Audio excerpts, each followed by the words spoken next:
Sorry for the long-winded introduction, but thank you for listening to that. And so excited to have Ruchi here today. Thank you, Ruchi, for giving your talk.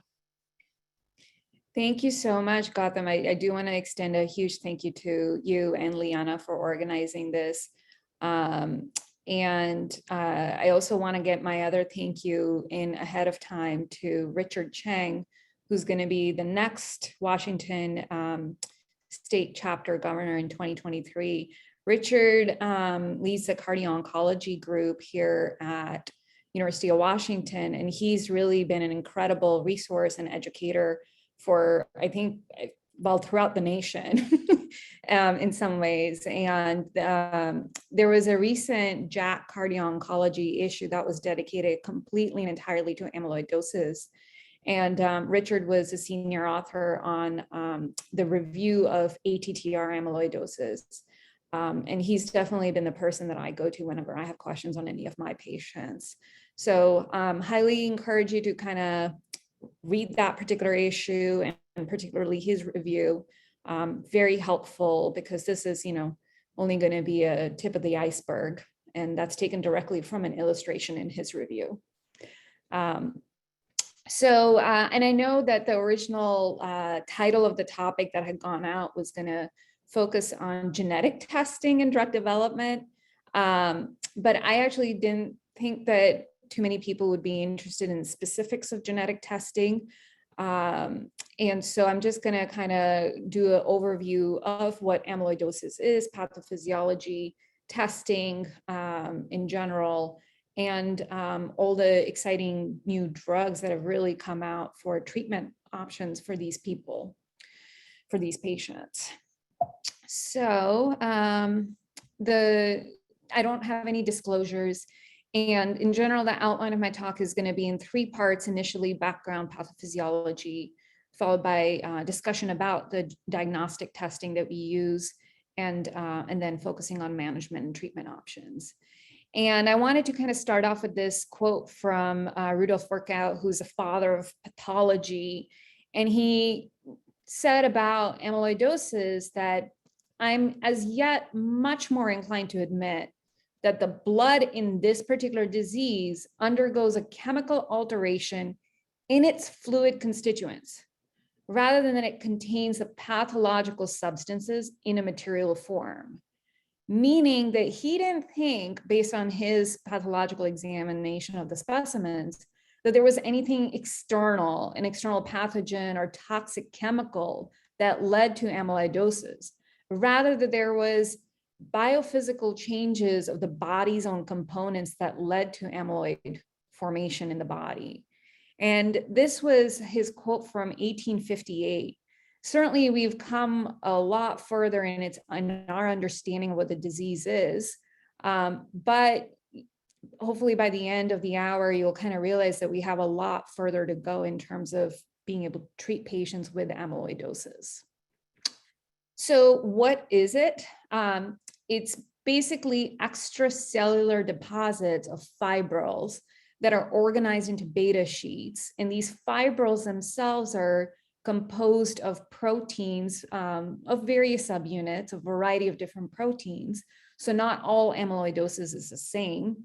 And depending on what the identity of that subunit protein is, determines the organs that are affected and the associated morbidity and mortality from that protein amyloid fibrils.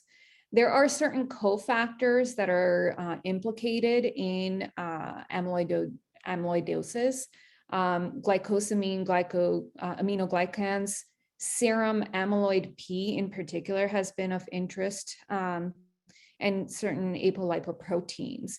And these are implicated in fibrillogenesis, meaning, which protein is more prone to forming these beta sheets.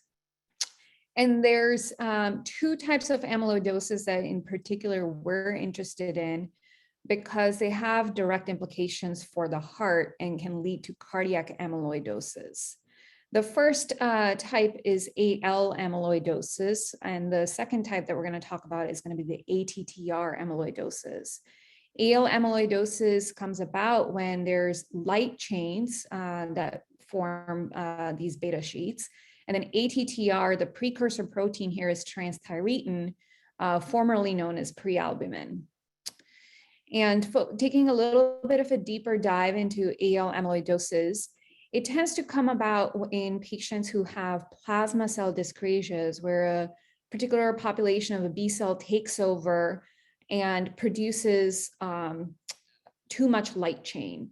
And some of these light chains can conglomerate and misfold and form fibrils that then deposit into those beta sheets. There is a whole spectrum of plasma cell disorders that can that are basically an implication here. It ranges from monoclonal gammopathy of unknown significance, where which is very common, especially as our population gets older, but with very few clonal population of plasma cells in the bone marrow. And when you actually check for paraprotein, the light chains, the concentration of those proteins is typically on the low side.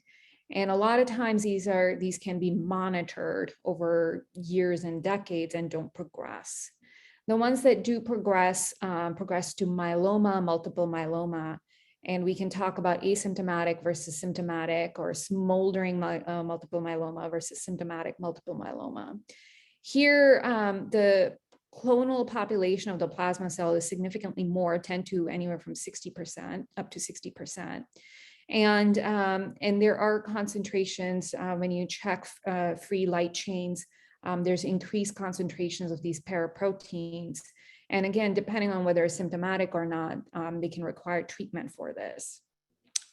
The interesting thing is that about 10 to 15% of multiple myeloma patients have that concomitant diagnosis of AL amyloidosis. But AL amyloidosis can exist as its own entity because the light chains that are produced by these plasma cells are kinetically unstable, are more amyloidogenic, and tend to misfold and deposit. And that kinetically unstable light chains don't necessarily rely on having 10% of plasma clonal cell percentage or 20%. It can really happen with any percentage. But one thing to note is about 75% of the amyloid light chains are lambda light chains. And this is the only real time that I'm going to talk about genetics that are involved. These are some of the cytogenetic abnormalities that are associated in multiple myeloma or plasma cell dyscrasias in general. And the one that's most commonly implicated in AL amyloidosis, 40 to 60%, is a T1114 mutation. And this is kind of highlights the difference between how amyloidosis is its own, AL amyloidosis, excuse me, is its own entity compared to multiple myeloma. T1114 is a standard prognostic indicator in multiple myeloma. But if somebody has AL amyloidosis, it actually has worse prognosis. And in particular, one of the more common therapies that we use in plasma cell dyscrasias is bortezomib. And a patient with T1114 tends to predict poor response to that bortezomib containing therapy. Contrast that with the mutations on the bottom of the screen, the T1416, T414, and the deleted 17p mutation. All of these tend to have associated poor prognosis in multiple myeloma, but in patients with AL amyloidosis, these don't necessarily portend poor outcomes. So different common themes to both of these, to these spectrum of diseases, but different prognostic outcomes, which leads to kind of, there's something special about the protein that's deposited. I'm going to change gears a little bit and talk about ATTR amyloidosis. As I mentioned, it's a protein called transthyretin that's made in the liver. It actually is made as a monomer that then forms into a tetramer. In unstable monomers, they tend to misfold and can form amyloid fibrils and deposit. And this is kind of shown here where the pathway to amyloid fibrils, whether by AL amyloid or ATTR amyloid, is the same, where you eventually get misfolded monomers or misfolded light chains that then form into these beta sheets. And these beta sheets can deposit in any organ, and depending on the protein subunit again, they tend to have predilection for certain organs more than others. So you may have heard of macroglossia, certainly a lot of dysautonomia with some of these amyloidosis cases. And then the one that, of course, we're particularly interested in is the heart. In terms of clinical presentation of cardiac amyloidosis, the most common finding, especially in a lot of advanced patients who are diagnosed at an advanced stage, is restrictive cardiomyopathy. These patients have a very stiff heart with limited cardiac output and get heart failure symptoms. And at some point, as the disease progresses, this heart failure with preserved ejection fraction can actually progress to reduced ejection fraction. These patients also, as I mentioned, do have small hearts and can have restrictive cardiomyopathy with decreased cardiac output. That in combination with dysautonomia can develop syncope or near syncope and orthostatic hypotension, which has implications for what therapies they can tolerate. Cardiac amyloidosis can also present as a conduction system disease, most commonly as AFib, sometimes bradyarrhythmias. Usually that happens because of amyloid involvement in the atria and chronically elevated filling pressures. But you can also have delay in conduction, usually infrahisian. The nodes, the SA node and the AV nodes, are typically spared. And ventricular arrhythmias, if you do monitors on these patients, they will have some element of NSVTs, non-sustained VTs, but they actually don't tend to die of sudden cardiac death. That's not a typical cause of mortality in these patients, which again has implications for whether we should or shouldn't put ICDs in them. And then finally, or not finally, but thromboembolic disease is a huge risk factor for these patients. And so when you take that in combination with the atrial fibrillation, regardless of their CHA2DS2-VASc score, typical tool for risk stratification, these patients are at such high risk for thromboembolic disease that they should be anticoagulated. And sometimes we'll see pericardial effusion, but usually without tamponade. And I want to make a point about that because when you're doing echocardiographic interrogation and trying to look for those typical tamponade features, you may not see that RA collapse or RV collapse because of the restrictive cardiomyopathy that extends to the right ventricle and the right atria, meaning the pressures in those chambers is so high that even with elevated pericardial effusions, you don't see that typical chamber collapse that you would otherwise on an echo. So talking about a little bit, I already mentioned some echo features and a few other testing components, but diving a little bit deeper into what are our tools available for diagnosis. Certainly EKG, it's our first go-to in cardiology. Any clinic can usually do this. I don't really talk about blood tests in diagnostic, but blood tests are more used for prognostication, typically NT-proBNP and BNP, and troponin. But in terms of establishing a diagnosis of amyloidosis, EKG has certain hallmark features. Then we go to echo, cardiac MRI, and nuclear imaging. And then if all else fails, or even in addition to some of the other testing that's highly suggestive, but not confirmatory of amyloidosis, cardiac amyloidosis, we do a biopsy, cardiac biopsy with immunohistochemistry or sequencing or mass spectroscopy for identifying the underlying protein subunit that's responsible for the amyloidosis. So biopsy has multiple benefits. But here's a typical EKG of a patient who had AL amyloidosis. And what you see are low voltages. And this is interesting because if you look at these patients' echoes, they actually have very thick myocardium, but because amyloid is essentially functioning as an insular protein material infiltrative cardiomyopathy, the voltages actually don't reflect the hypertrophy that we see on echo. So you see the low voltages and a pseudo infarct pattern, particularly in V1 through V3. And this is an echo that one of my patients had actually during my training. And you can see this is, of course, very, very advanced stage cardiac amyloidosis.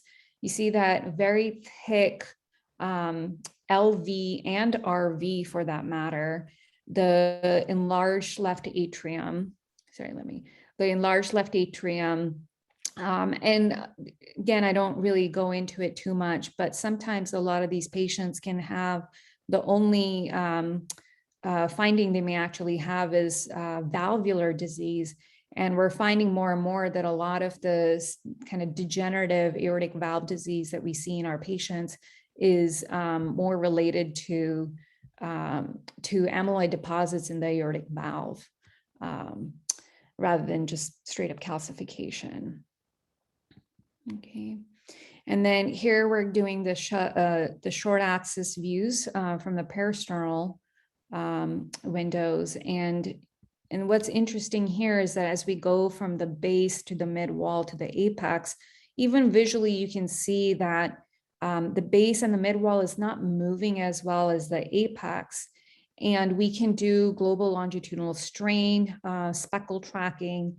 And here you see that classic cherry on top image where the brighter red it is means the normal heart function, and the more pale colored or blue colored it is, it means greater impairment in LV systolic function. And we see that in typical cardiac amyloidosis strain pattern, the apex is relatively spared, but all the other wall segments are reduced. This is sometimes helpful in patients who other causes of hypertrophy, for example, hypertrophic cardiomyopathy that tend to have more septal or focal hypertrophy. There they'll have reduced strain in those portions in the septum, but all the other wall segments are spared. And in contrast to aortic stenosis hypertrophy in relation to AS, where we have global cardiomyopathy and you have reduced strain in basically globally, including the apex. And then I want to touch on cardiac MRI because in some ways this is our go-to first test, though that may be changing. In somebody where we kind of see the echo images that I showed you, they have LV hypertrophy, they have restrictive diastolic function, and there's concern they may have amyloidosis. And a lot of times we send them for cardiac MRI, particularly with gadolinium, and we look at a few features of cardiac MRI, and one of those is gadolinium enhancement. And in patients with amyloidosis, what we'll see is patchy late gadolinium subendocardial enhancement. And that can happen certainly in LV, but it can also involve the atrium in many of the cases. And here we see in histology, in portions where they have gadolinium tends to be where we see the green amyloid deposits here. The other aspect of cardiac MRI that we can use that I don't show here is dark blood pooling. That's a signal in LGE imaging, which is suggestive of amyloidosis sequestering gadolinium from the pool. And if a patient with cardiac amyloidosis has dark blood pooling, that's suggestive of high systemic burden of amyloid. And basically gadolinium is being sucked out of the blood. And then one of the game changers that we've had, and I know Gautam and I've had a lot of wonderful conversations about this, is SPECT imaging with bone tracers. And for some reason, these bone uptake tracers like technetium pyrophosphate tend to be amyloid avid.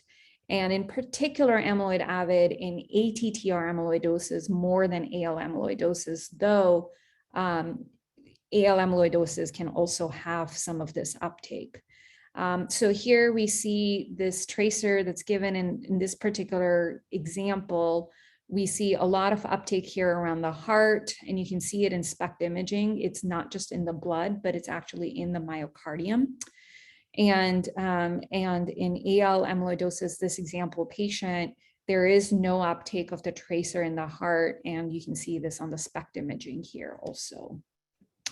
We can quantify this, and there's a couple of different ways to do it. Certainly visually you can do it, but the other way to do is come up with a HCl ratio, which is basically heart compared with the contralateral lung, contralateral side, and coming up with the tracer count from here versus here gives you a ratio. And a ratio of greater than 1.6 tends to predict worse survival. But the sensitivity and specificity for this is actually, it's pretty good. Sensitivity is about 91%. Specificity can range anywhere from 86 to 92%. But that is because in some cases, AL amyloidosis can also have uptake here. And you always need to make sure you go back and confirm with SPECT imaging to double check that the uptake is actually in the myocardium and not in the blood pool. But because of that decreased specificity, we say the recommendation is typically first you have to rule out a plasma cell dyscrasia, make sure there is no multiple myeloma or MGUS, and basically check for that SPEP, UPEP, because if they have that, then this test is not as specific for it. But with this discovery that technetium pyrophosphate is, these bone tracers are avid for amyloid, their use has really come up dramatically in the past 5-6 years. Used to be that the diagnosis was almost only made of ATTR amyloidosis was almost only made with tissue biopsy, but certainly you can see where it's gone up dramatically. And since 2006 onwards, the diagnosis is made predominantly with technetium pyrophosphate rather than with biopsy directly. But this is a proposed algorithm on how do we proceed to make a diagnosis of whether it's AL versus ATTR amyloid in a patient who has an echo or MRI that's suggestive of it. Certainly you want to proceed with doing clinical and laboratory evaluation, and all of these patients should get immunofixation and free light chain assay, along with prognostication with NT-proBNP and troponin. If there is a plasma cell dyscrasia present, lambda or kappa chains are, there's predominance of those in the immunofixation, then you do not do the PYP scan, you do not do the SPECT analysis. You instead go to a biopsy, either doing bone marrow biopsy or even cardiac biopsy to show, to look for the amyloid deposits, but then also running mass spectroscopy on those amyloid deposits to determine what the predominant form of light chain is. It's certainly possible, and there are case reports out there, including in this October issue of JACC Cardio-Oncology, where they show a patient who had cardiac amyloidosis, had a new diagnosis of multiple myeloma, but it really took mass spectroscopy to show that the cause of patient's cardiac amyloid was actually not his multiple myeloma. It was not AL amyloidosis. It was actually ATTR amyloidosis. So even if I feel very strongly this patient has multiple myeloma and has a diagnosis of cardiac amyloid, a biopsy is still necessary in those cases to make sure it truly is ATTR, AL amyloidosis, because the therapies are completely different for these different types of amyloidosis. And certainly if they do not have a plasma cell dyscrasia, then you can proceed with doing the PYP scan. And if it is strongly positive, then you look for a TTR mutation, determine whether it's a hereditary cause versus, a hereditary cause here versus a wild type, or the formerly known as senile type of ATTR amyloidosis. Okay. And the last thing, which is I think of most interest to a lot of people, is how do we manage these patients? And they have historically been very, very challenging to manage with traditional therapies because of the associated dysautonomia. The main thing to know for a lot of these heart failure with preserved EF and restrictive cardiomyopathy patients is unfortunately just diuretics. Diuretics are the mainstay of treatment: furosemide, torsemide, Bumex, whatever your diuretic of choice is. That can be supplemented with the potassium sparing aldosterone antagonists like spironolactone or loprinone. Unfortunately, our traditional heart failure therapies are not indicated for this patient population, especially since beta blockers that lower heart rate and lower inotropy can actually land us in trouble. These patients have a fixed cardiac output, and if you take any of these two things away, then they may actually go into worsening heart failure. So they're dependent on that tachycardia. Same thing with calcium channel blockers. They tend to have the negative inotropic effects and blunting of heart rate. And there's some thought that the calcium channel blockers may actually have binding to the fibrils, and therefore shouldn't be used in this patient population. ACE inhibitors and ARNIs can certainly provoke hypotension, and these patients are really prone to that. So you can use it, but with caution, and certainly not indicated just because they have heart failure. The issue that we frequently run into is, unfortunately, rate control with atrial fibrillation.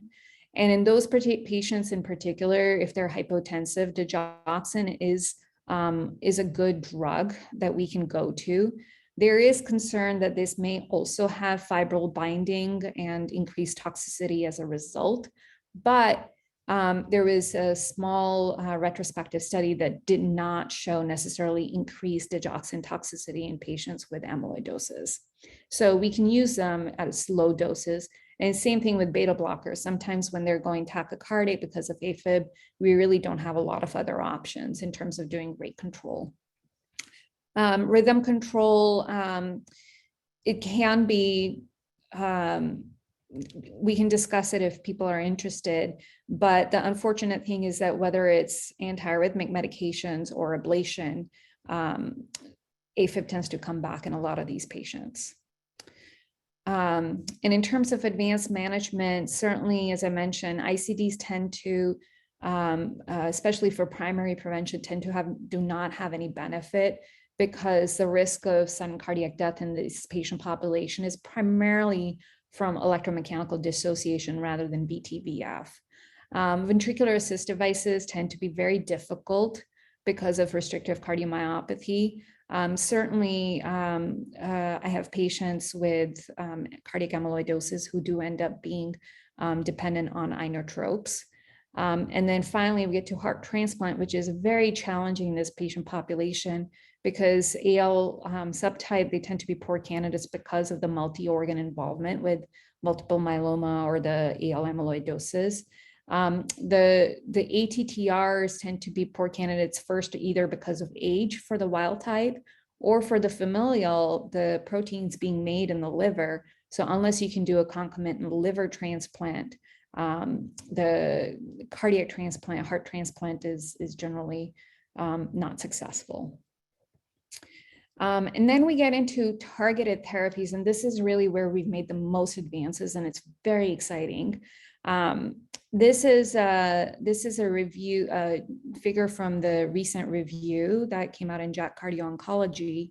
It's a really busy slide, but I'm going to kind of go through them one by one here.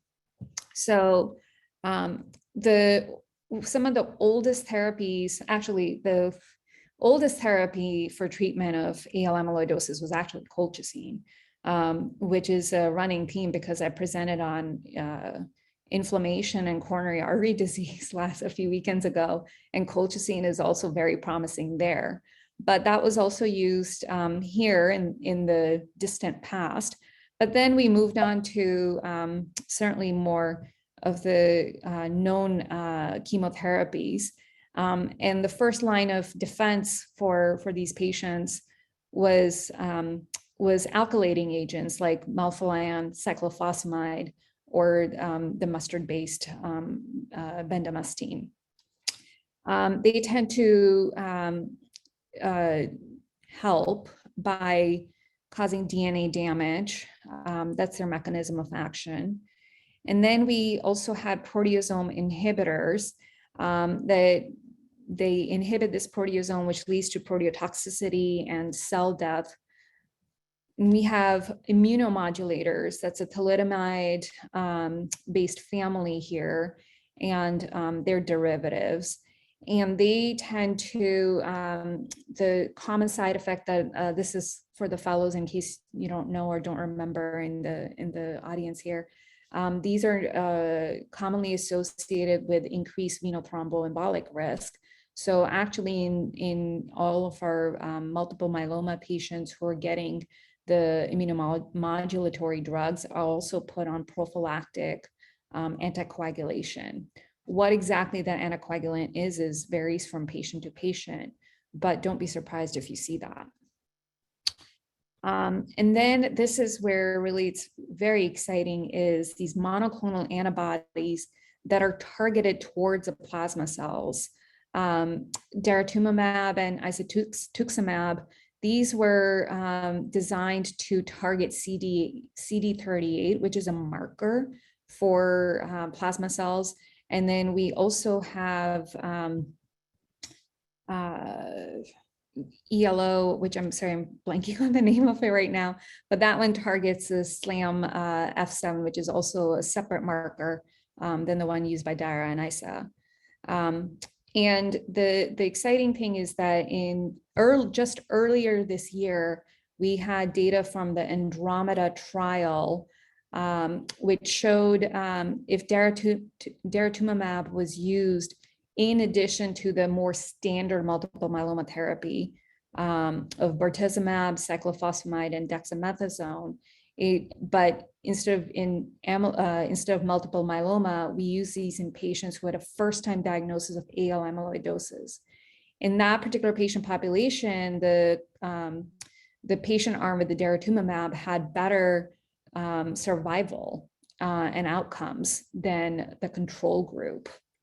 And this is a hazard ratio for organ deterioration and death and hematologic progression. And then it also showed that if included with the daratumumab, they had more complete response, hematologic response, with a relative risk ratio of 2.1. This led to, on January 15th, just earlier this year, our first approval of directed therapy for AL amyloidosis, daratumumab plus the bortezomib, cyclophosphamide, and dexamethasone. And then kind of let me back up a little bit. These are very exciting therapies, but they tend to affect production of amyloid and production of the light chains that lead to amyloid deposits. Unfortunately, a lot of these patients are being diagnosed at rather late stage after the organ damage has already been done. And the alkylating agents, the proteasome inhibitors, the immunomodulatory drugs, and these monoclonal antibodies, none of them actually affect amyloid resorption. So the amyloid that's sitting in the heart, it's still sitting there. And so that's what led us to think about what are some anti-amyloid fibril directed therapy. So I had mentioned the beginning of the talk about serum amyloid P, which is essentially almost like a cofactor for amyloid fibrils. And there's a targeted monoclonal antibody for serum amyloid P, but unfortunately, this trial was halted early because of too much toxicity. Doxycycline, we don't quite understand why or how, but it tends to also have effects against amyloid fibril. And then finally, the really exciting therapies that are in phase 3 trials currently are bertamimab and CAEL10, which are monoclonal antibodies that target specific epitopes on AL amyloid fibrils. So hopefully these can actually help reverse some of the damage that's already been done by these AL fibrils. Talking about ATTR amyloidosis a little bit, and this has been also very exciting, especially in the past 2-3 years, where now we have a lot of targeted therapies that are already available and certainly coming out on the market. The strategies for addressing ATTR amyloidosis are twofold. One is preventing production of the protein that leads to the amyloid fibrils. And the second strategy is stabilizing the tetramer form of the transthyretin protein so that it's less likely to go into monomeric form, which then misfolds and then forms the amyloid fibrils. So this was the kind of the new kid on the block in 2018, tafamidis. And this was the first time we really had any kind of targeted therapy for ATTR amyloidosis, where we showed that patients who received tafamidis had decreased all-cause mortality after 30 months. And you start seeing this effects really within the first couple of years. They also had benefit in reducing hospitalizations. The pooled tafamidis cohort had 138 hospitalizations compared to 107 in the placebo group. And when they looked at did the subgroup analysis looking at different genotypes, whether it was mutant versus wild type ATTR, or the tafamidis had a survival effect on both of these patient groups. Certainly tended to have a better impact, more significant on patients who were NYHA class 1 and 2, highlighting the fact that we really need to diagnose these patients at an earlier time point where they can benefit from this medication. And the effect was seen mostly at 80 milligrams without too much extra toxicity compared to the 20 milligram. And same thing in terms of the hospitalization. And this was probably the one that's most encouraging to a lot of our patients who they did the 6-minute walk test and showed that there was a less of a decline in the patients who received tafamidis compared to the ones who received placebo. So it's not saying that it really improved their functional class, but it certainly slowed their decline down substantially. And this has quite an impact on the quality of life for these patients who previously didn't have any therapies available other than Lasix. And then the last drug that I wanted to talk about is specifically patisiran. This was a part of a study that was done mainly for hereditary transthyretin amyloidosis in patients who tended to have mainly neurologic problems, autonomic dysautonomia. And, but there was a cardiac subgroup analysis done where it showed that these patients had certainly a decrease in the LV wall thickness, an improvement in their longitudinal strain, and an improvement in their NT-proBNP compared to the baseline. So very promising, but no direct randomized trial so far on patisiran and ATTR amyloidosis. So kind of a summary of therapies for ATTR amyloidosis, we have the ones that suppress synthesis of the transthyretin protein. And then we have the only one that's really been approved directly for cardiac amyloidosis is tafamidis. There's another agent, AG10, which is in development, and it's even more selective for transthyretin than tafamidis, and even the native ligand for the protein, the T4. AG10 is more selective, so there's hope that it's going to be even more effective than tafamidis is. And diflunisal, which is an NSAID, and it's been commonly available and not very selective for transthyretin. And then we have other therapies that are still in development that prevent oligomer polymerization, that really try to focus on amyloid degradation, so not just deposit, but whatever's been deposited, taking that away. And as I mentioned, the anti-SAP serum amyloid P protein, that trial's already been halted. And then certainly, this is kind of where we already are right now, which is a mainstay of treatment with diuretics, and maybe transplant. That's the last slide that I have, and I just wanted to leave 5-10 minutes for questions if people had any. That was really awesome, Ruchi.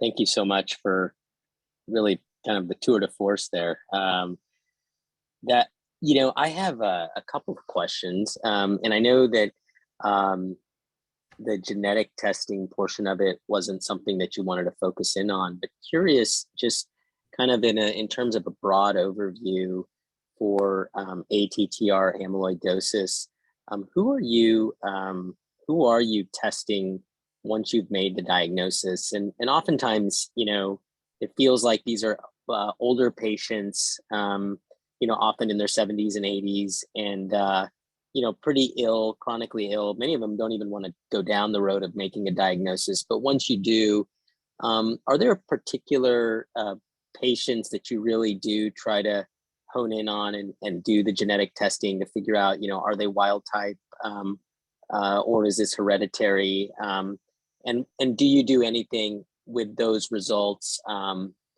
in terms of treatment and that sort of thing? Are there patients that you do kind of push for testing?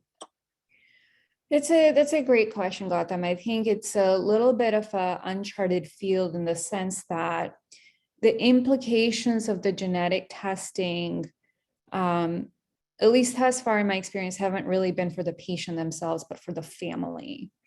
And there's kind of literature on if you identify the proband in the family with the ATTR mutation, then who do you go looking for in their family who is also a carrier, and what are the implications for screening them with an echo?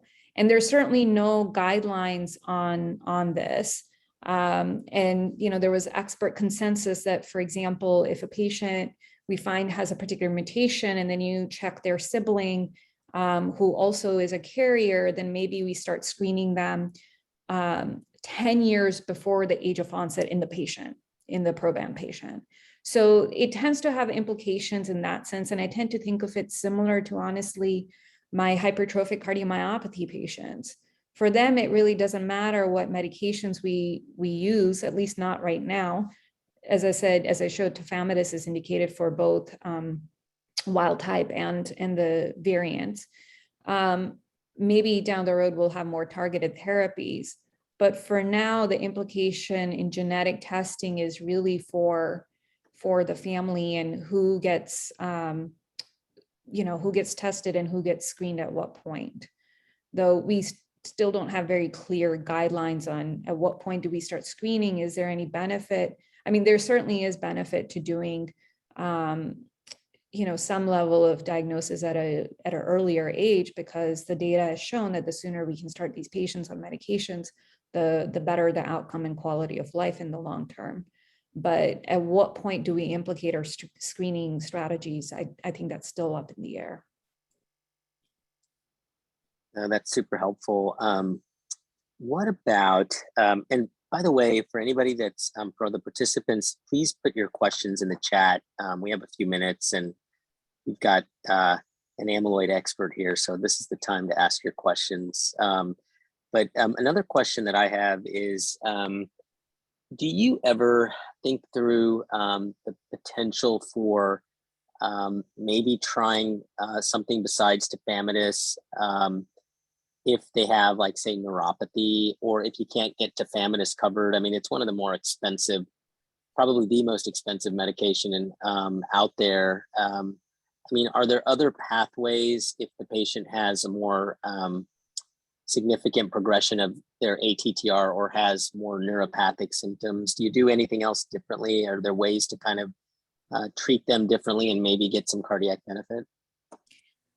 It's a great question, and I know that there's trials going on right now, and I'm personally not part of any of the clinical trials, but I think Richard may be. And there are some trials with the other, the antisense and the silencing RNA therapies, because those were primarily for patients with the polyneuropathies. And with those, you know, I mean, I guess I would have to revise my answer a little bit, in the sense that for a lot of those patients with specific variants, ATTR variants, they tend to have more of the neuropathy findings than the cardiac findings. So, you know, I think for me, I personally honestly don't deal with a lot of those patients because they end up going to neurology rather than cardiology. Yeah.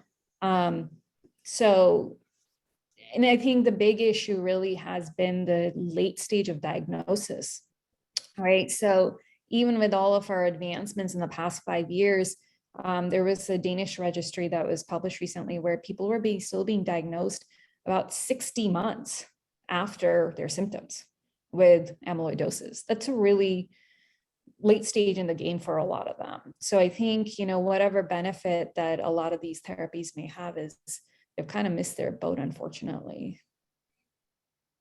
No, that's helpful. Katie Bates asks, can you speak to how you discuss and evaluate prognosis with patients on diagnosis? That's a really awesome question. That comes up all the time with us. And, you know, given kind of, there's a little bit of binary, the imaging is a little bit binary, either you have it or you don't. And there's not really a lot of guidance on, you know, how to follow these patients moving forward as you treat them. And we do know that there is some data in terms of when they're diagnosed, you know, what their prognosis is. But how do you approach that issue? That's a great question. Yeah, thanks for asking that, Katie. So, I mean, I didn't really show the data on this, but certainly having NT-proBNP and troponin is helpful markers for these patients in terms of kind of the trajectory that we expect. Certainly the higher the BNP, the more aggressive form of amyloidosis they have. And, you know, at some point for these patients, are we, especially for ATTR, are we going to really put them on tafamidis? I don't know at that point, because I don't know about the benefit that we're going to get them in with, you know, just a few months. But, and I do want to address the two diseases separately, because AL amyloidosis, the prognosis is very different.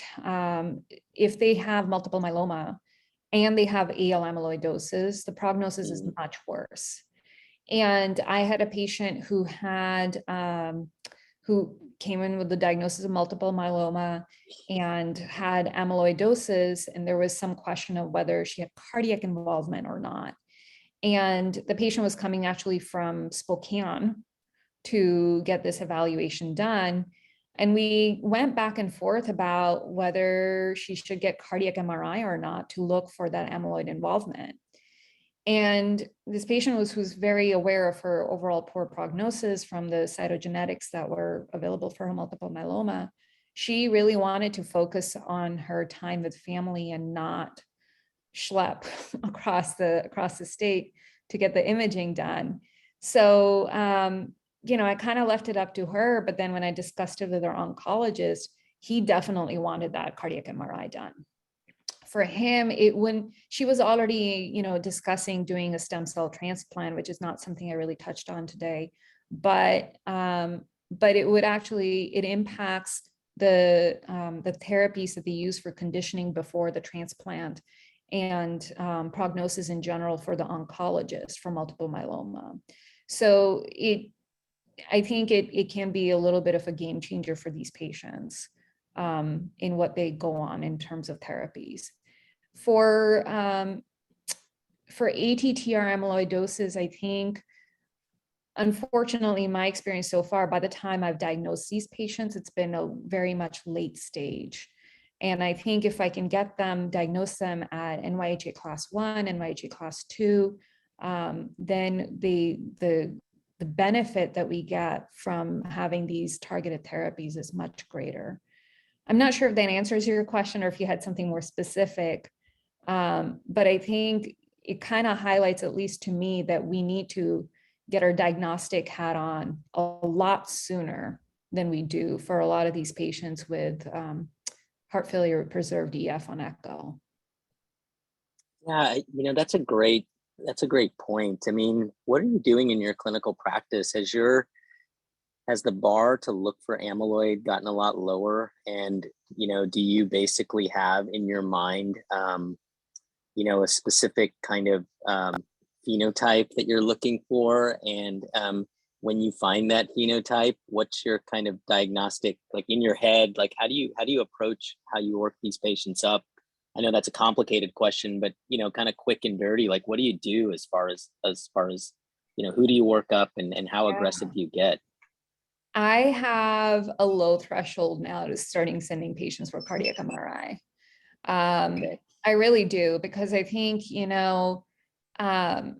if there's anything, anything about the echo kind of screams amyloid to me, it doesn't even have to be full out restrictive cardiomyopathy, right? If it looks like it may be apical sparing, or there's hypertrophy, not just of the LV, but also of the RV, and that you kind of start seeing that classic speckle tracking a little bit, though you don't really see it anymore with the modern echo machine so much. But so and kind of, if and of course, the other hints for amyloidosis, which I didn't bring up, is certainly if they have history of carpal tunnel, aggressive carpal tunnel that's required multiple surgeries. That is an early manifestation of amyloidosis. And that's somebody that you should definitely, have a low threshold to go check for amyloidosis with them. Macroglossia, aortic valve disease at a young age, or even an old age, I guess, for that matter. I think these are patients that maybe we should go doing a cardiac MRI. Now, getting it approved by insurance is a whole different question, but I think we're certainly going to catch a lot more at an earlier stage than we would otherwise. Yeah, a couple of the orthopedists here are a little annoyed with me because I keep asking them to send their amyloid or send their the tendon for Congo red staining, but that's amazing. they do it. They do it. Yeah, they do it. Have you had any discoveries of diagnoses? I'm like 0 for 4, but it was a kind of a long shot. If I was really concerned, I think I probably would have just gone for the workup. Those patients we've found, but some of these that are kind of on the fence, if you ask the orthopedist, they will send the tendon for Congo red staining, so you can make a diagnosis. That's so fun and interesting. I haven't done that, but it's worth a thought. Maybe we can do a case series. Yeah. How many? Sure. What number needed to diagnose? That's right. Yeah. Well, it wouldn't be good to start with my panel here, but we could definitely do it, I think. Yeah. Well, yeah. I think we're at the end of our time, and I'm actually on call and my pager's going off, so this is perfect. Okay. But thank you so much, Ruchi, for your time and putting this together. And yes, I mean, your amazing talk last week at the annual meeting, and to follow it up with this has just been such a pleasure. And we really appreciate you, sharing your knowledge with us and really making this a really awesome educational experience. Thank you. My pleasure. Thanks for having me.